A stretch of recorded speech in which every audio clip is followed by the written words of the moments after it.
Assalamualaikum warahmatullahi wabarakatuh. Kami dari kelompok 2. Pada kesempatan kali ini kami akan mempresentasikan Project Based Method Dasar-Dasar Pengendalian Organisme Pengganggu atau OPT pada tanaman kedelai, yaitu Glycerin Max Merrill dengan anggota Khairul Huda Saputra, MPM S1J023008, Fani Hafiza Haidi, S1J023009, dan Dinar Janiarani Pasaribu, S1J023017, dengan dosen pengampu Ibu Insinyur Jamila MP, dan yang kedua Ibu Dr. Insinyur Uswatun Nurjana MP. Program Studi Agroekoteknologi, Fakultas Pertanian Universitas Bengkulu tahun 2024.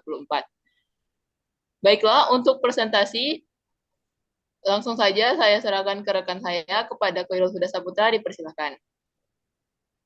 Oke, baik. Terima kasih, moderator. Untuk yang pertama, yaitu OPT pada tanaman kedelai adalah hama. Hama adalah binatang yang merusak tanaman dan umurnya merugikan manusia dari segi ekonomi. Hama yang pertama adalah hama ulat geraya. Ciri-ciri tanaman yang terserang adalah daun rusak, terkoyak, berlubang tidak beraturan, terdapat kotoran seperti serbuk gergaji, dan pada serangan berat dapat menjadi gundul. Serangan ulat geraya menyebabkan penurunan jumlah polong yang dihasilkan. Adapun cara pengendalian yang pertama yaitu merotasi tanaman untuk memutus daur hidup hama. Yang kedua, pengolahan tanah yang baik selama kurang lebih 1 bulan. Yang ketiga, pemasangan perangkap beferomon. Next. Hama yang selanjutnya yaitu penghisap polong. Dengan ciri-ciri tanaman yang terserang berupa lubang gerek berbentuk bulat pada kulit polong. Apabila terdapat 2 lubang gerek pada polong, berarti ulat sudah meningkatkan polong. Menyebabkan penurunan jumlah polong yang dihasilkan. Dengan cara pengendalian yang pertama yaitu tanam serempak, yang kedua pelepasan parsitoid trigograma bakteri-bakteri, dan yang terakhir yaitu semprotan insektisida. Next. Di sini dapat kita lihat gambar di sebelah kiri bahwasanya daun mengalami lubang-lubang akibat terserang oleh ulat geraya. Kemudian yang gambar di bawahnya yaitu akibat serangan dari penghisap polong, di mana polong kedelai akan rusak dan mengalami kerugian pada saat panen. Next, selanjutnya akan dilanjutkan oleh rekan saya. Pada rekan saya kami persilakan. Baik, terima kasih. Untuk selanjutnya itu penyakit pada kedelai. Seperti yang kita ketahui, penyakit tumbuhan adalah suatu rangkaian proses fisiologis yang merugikan, di mana penyakit ini bisa disebabkan oleh rangsangan terus-menerus pada tumbuhan oleh suatu penyebab primer. Pada tanaman kedelai ini, terdapat beberapa penyakit yang sering terjadi. Yang pertama itu penyakit noda daun. Penyakit noda daun ini disebabkan oleh serangan jamur Leptospirulina trifoli, dengan ciri-ciri tanaman yang terserang adalah adanya noda kecil pada daun yang berwarna coklat tua sampai hitam dan daun tampak terbakar. Pada penyakit ini menyebabkan penurunan jumlah polong yang dihasilkan pada tanaman kedelai.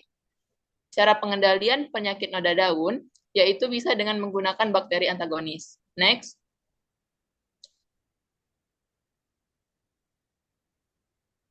Selanjutnya penyakit karat daun.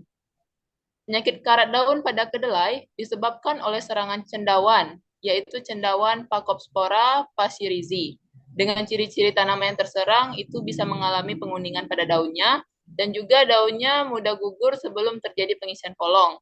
Selain itu, pada penyakit ini juga akan menyebabkan penutupan pada daun, sehingga meluas permukaan daun yang aktif untuk berfotosintesis menjadi berkurang. Pada penyakit karat daun ini, bisa menyebabkan penurunan jumlah polong yang dihasilkan pada tanaman kedelai. Cara pengendalian terhadap penyakit karat daun pada tanaman kedelai bisa dengan menggunakan varietas tahan, varietas nabati, dan agen hayati dengan cara melakukan pemulihan tanaman pada tanaman kedelai. Next. Baik, selanjutnya itu penyakit busuk batang. Pada tanaman kedelai, penyakit busuk batang ini disebabkan oleh serangan bakteri Atelia rhoxil, dengan ciri-ciri tanaman yang terserang yaitu menunjukkan cendawan yang berkembang pada batang tanaman yang berada pada bagian atau permukaan tanah. Daun pada kedelai yang terserang penyakit busuk batang ini akan terlihat seperti tersiram air panas. Dan pada penyakit ini bisa menyebabkan penurunan jumlah polong yang dihasilkan atau semacam kegagalan panen pada tanaman kedelai. Cara pengendalian pada penyakit busuk batang terhadap tanaman kedelai ini yaitu bisa menggunakan varietas tahan, mengatur pengairan, mengatur jarak tanam, dan merendahkan pematang. Next. Nah, dapat kita lihat beberapa gambar ini merupakan gambar daun kedelai yang terserang oleh penyakit yang telah saya jelaskan tadi.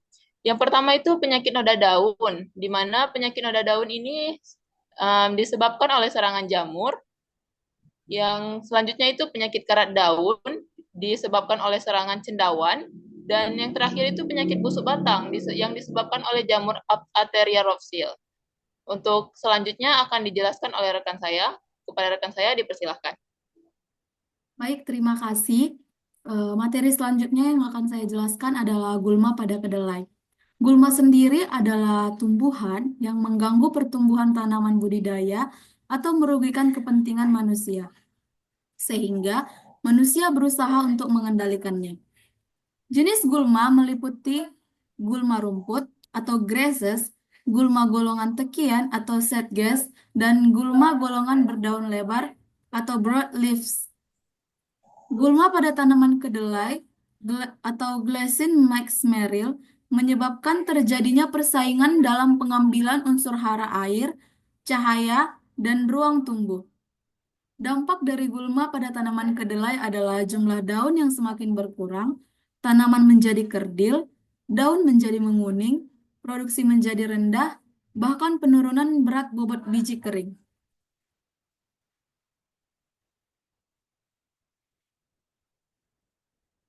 Baik, selanjutnya adalah beberapa jenis gulma yang umum ditemukan pada tanaman kedelai antara lain. Yang pertama rumput teki atau Echinochloa crusgali. Yang kedua adalah jenis teki yaitu Cyperus rotundus. Yang ketiga adalah babandotan atau Ageratum conizoides. Yang keempat adalah jenis alang-alang dengan spesies Imperata cylindrica. Yang kelima ada jenis daun sendok dengan spesies Ludwigia isopilvia.